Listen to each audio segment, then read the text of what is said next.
चांगला बिल्डर कसा निवडावा असं एक तो तर खूपच महत्वाचा प्रश्न असतो. आजपर्यंत त्याचा ट्रॅक रेकॉर्ड काय, त्याचं गुडविल काय, त्याचं नेटवर्क काय, भागीदाराचं नेटवर्क काय, कंपनीचं नेटवर्क काय, कंपनीने आजपर्यंत किती प्रोजेक्ट पूर्ण केलेत, किती अपुरे राहिलेत, त्याच्यावर कुठल्या केसेस आहेत का, तो कुठल्या बँकेचा डिफॉल्टर आहे का, त्याचं क्रिसिल रेटिंग काय. आज मार्केटमध्ये क्रिसिल रेटिंग असतं या लोकांचं.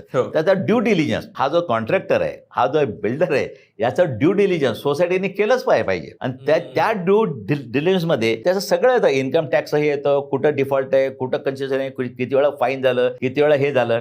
त्यामुळे तुम्हाला महत्व कशाला द्यायचंय, पर्सेंटेजला द्यायचंय का त्याचे जे काही गुडविल आहे आज एस्टॅब्लिश तो झालाय, 25 वर्षाचा स्टँडिंग ट्रॅक रेकॉर्ड आहे. एखादं न्यू कमर एखाद्या वेळी त्याला प्रॉफिट नको असतो, त्या मार्केटमध्ये एस्टॅब्लिश होण्याकरता तो कुठल्याही गोष्टीला कबूल करतो. त्यामुळे नेमकं तुम्हाला काय द्यायचं. एखाद्याचं इमारत त्यांनी 4 बांधलेला दाखवतो, बघायला गेल्या असताना तुम्हाला लिकेज दिसत असेल तर 3 वर्षात जर लिकेज तिथे येत आहे तर तुम्हाला त्याचं तुम्ही एकंदर स्क्रुटिनी कशी कराल, हे खरं ते आमची दक्षता समिती जी सोसायटी नेमते त्या दक्षता समितीचं काम आहे खरं म्हणजे. त्यामुळे ते पण खूप एक महत्वाचं आहे की तुम्ही नेमता कोणाला, कोणत्या मुद्द्यावर नेमता. जसं मी म्हणलं की जास्त व्याजदर जास्त धोका, तसं या रिडेव्हलपमेंटमध्ये जो जास्त तुम्हाला हे देतो पर्सेंटेज ते तर जास्त धोका आहे हे ओळखावं.